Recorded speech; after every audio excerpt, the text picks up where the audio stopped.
Righty-ho, what is ralphskism.com? Now, the most important thing of all, in fact, I have one acquaintance. I'd almost call her a friend. Now, I don't name drop. I could actually put her name here. Random meeting a year ago. She's actually kind of famous. Now, I genuinely value her. She actually needs to tell her story, and I want to one day augment her in telling her story. Now, I'm just only mentioning her because she's actually probably a very good example. Now, she's actually a famous person. Very famous, really. B-list. 63-year-old woman. She had a very high position in society, but she's also a meek person, and she's such a good person. She said that she was a priest, and she said, even in pretty backwards dinosaur Wales, that when Corbyn was elected, her congregation doubled because people had more hope in society. Now, I'm sure the whole world is still prejudiced against Corbyn. The BBC did an extremely good job, and various others. I've written about that, have no interest. But she's an honest person. I make the most scurrilous jokes to her continually about her boss. She refers to him as her boss. But here's the important thing. She suffered a terrible injustice. So bad. To her heart. It wasn't connected to her children, so actually it's not the worst injustice. But she had the most terrible physical breakdown for 3 or 4 years. You can actually see it in the newspaper pictures of her that are online, and there's a lie behind them all. She retired. No, she didn't. She was kicked. She retired ill. No. Anyway, now the only reason I mention her, because it's not that much interest to me, other than her and I, we have a shared fundamental thing. We know that there's really fucking evil injustice out there. Now, unlike 97% of dreadful British people who, they do two things. If they're middle class, and particularly if they're female who've come to live in the countryside, the male's caught up too. It's, oh, everybody's so lovely. Oh, no. No. Now, that's bad for you. To pretend your society is something it isn't is bad for you. I think it's probably one of the worst things there is. Now, the only reason I mention her, I really hope one day I can properly capture her story, and she also needs to get for me a book called The Vicissitudes of the Clergy, which is the most incredible book I have ever seen. Because she will do it. Oh, how wonderful! He's okay now. He's okay. He's got himself a base. No. I'm the luckiest person in the world. I knew 15 years ago you can't trust anybody in this country. I need nothing. 5 years ago, essentially, it was going to be, oh, right, okay, give up this tenancy or get kicked out or whatever. You can't trust anybody. I had a landlord for 6 or 7 years who was just so appalling, and everybody else said so too.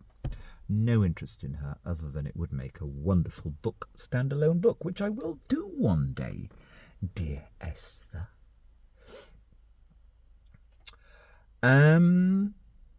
But it won't be a revenge or... Anyway, who is Ralph Skism? Right, what is Ralph Skism?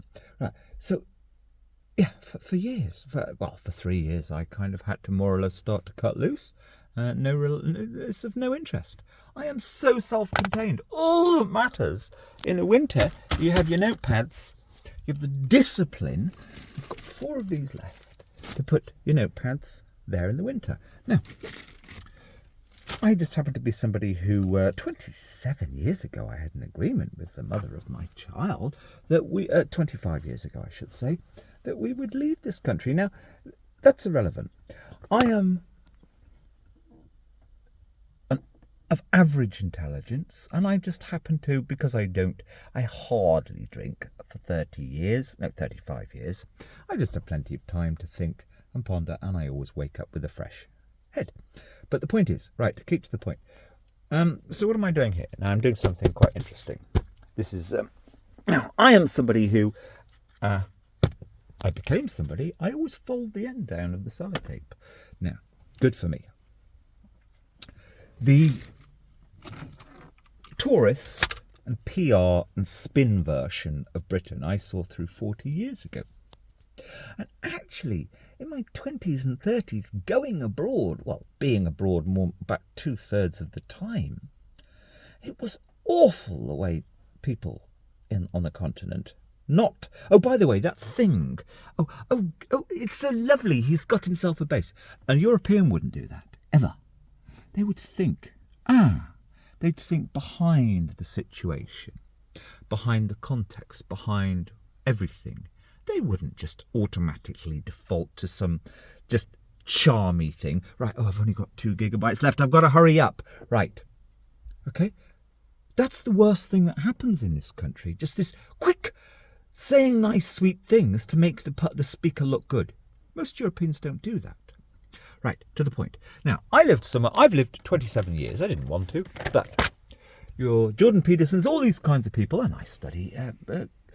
I am very aware of how the counsellors, psychotherapists, all these people speak. Illusion is bad for you. Quick, what was I going to say?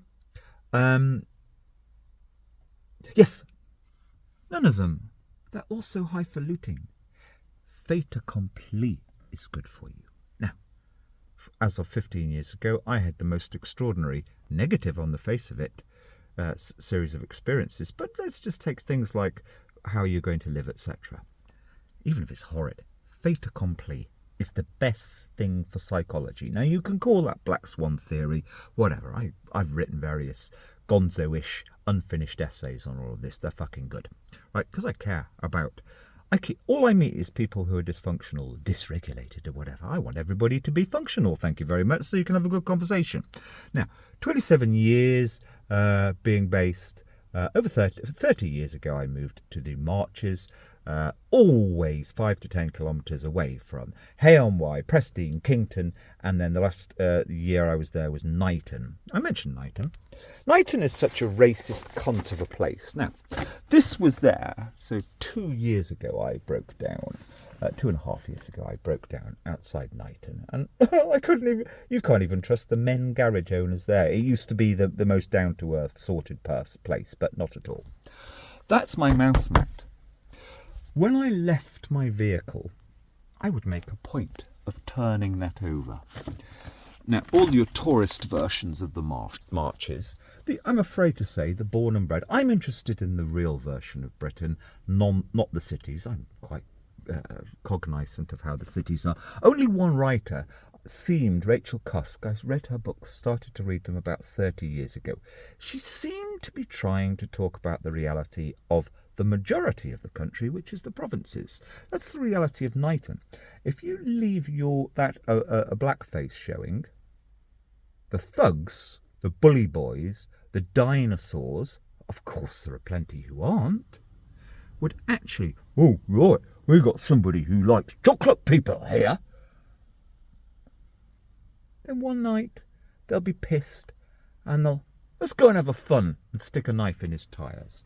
That's the reality of a fair bit of the marches. Still, not of course the Guardian reading incomers. I'm interested in the reality of Britain. Now, in a good way, because I've got no interest in Britain. Years ago, it was obvious this is one of the sickest places, but I think it is the sickest place in the European region. The facts, absolute facts, and I spent a summer speaking with European teachers, social workers, and British teachers and social workers on a great big campsite. And I just happened to be, let's just say, in the vicinity. Europeans, it's all okay, just about here. All the teachers and social workers, they've had enough. They're finished. They need to leave. Okay, but all of that was in affluenza 15 years ago, all the reasons why. Now, to try and keep to the point quickly, because I'm going to run out.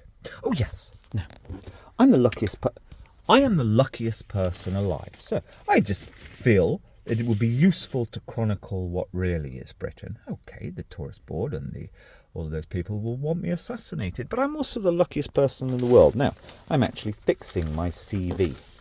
This is my CV. It came out yesterday for a reason.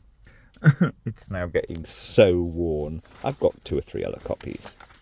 You don't get a page in the Telegraph on you where, poor Elizabeth Day became such a bad writer too. Right, it's getting a bit worn. It's time to fix it. Now, that, I can just show that to people. I only do that when I want to stop wasting time if I've met somebody who seems to be a grown-up, like my religious friend woman, who knows that there is so much injustice. And unlike the rest of those people, she actually knows she's got a responsibility to try and say something, and it's going to be writing properly soon, I hope. Now, who is Ralph Schism? So it's just, I only started it up to communicate and write for the only person in the world I value. And what are my sadnesses? Do I have any sadnesses? I only have one sadness, which is I got a really good tan this summer. I wasn't really planning it. I needed to spend time just sort of returning to who I was mind-bodily entirely. I didn't think it was possible. Who I was mind-bodily 30 years ago. And it did involve a certain amount of chilling out at the beach. I got a fantastic tan. I'd love to show that to the only person, over 30, that I love. I suppose I love her, but I can't. So, there you go. I'm not perfectly happy, because I'm probably never going to have a tan like that again. And that's from sitting in the coves, knowing where to catch a little bit of sun. Anyway, I used to think that literature and culture and intelligent communication was really going there to help people, all well. I would sincerely recommend Down and Out in Paris and London that I read 2 or 3 months ago, and I'd avoided. No, it can't help the British. They won't sit down and ponder it. Can't help them. Oh, my radio has gone back on. Yeah, I just got a load of stuff to put out that's over 20 years, but I'm the luckiest person in the world because blah, blah, blah. And if it all goes pear-shaped in Britain, which I think it's quite likely, it's not going to get better. Yes, I only have one responsibility, especially as she's so damn literate, to try and leave something. Now, there is in this the most interesting double-edged sword in literature, but I think one of the edges isn't there anymore. I've got a responsibility to try and leave behind something that looks like, that's a grown-up bit of writing, or similar, like Amos Oz's magnificent How to Cure a Fanatic or Fundamentalist. It's just a little thing. It is just magnificent. Now, I can do that if I've got the time, stable. And I found a situation that's stable. Key to life, somebody actually needs a reliable person parked here. So that's me, because I'm 1,000% reliable. And, right. People make jumped. I've just come to the conclusion that everybody automatically, especially the more educated, so they're not educated actually, the more educated, they jump to the most absurd conclusions about people in this society. Europeans don't do that. I've spent more time in the last year speaking with Europeans than British, but I've actually spent a lot more time speaking to random, all sorts of mixed English. The English just do it all the time. Don't jump to conclusions. I know that literature, culture, etc., great film,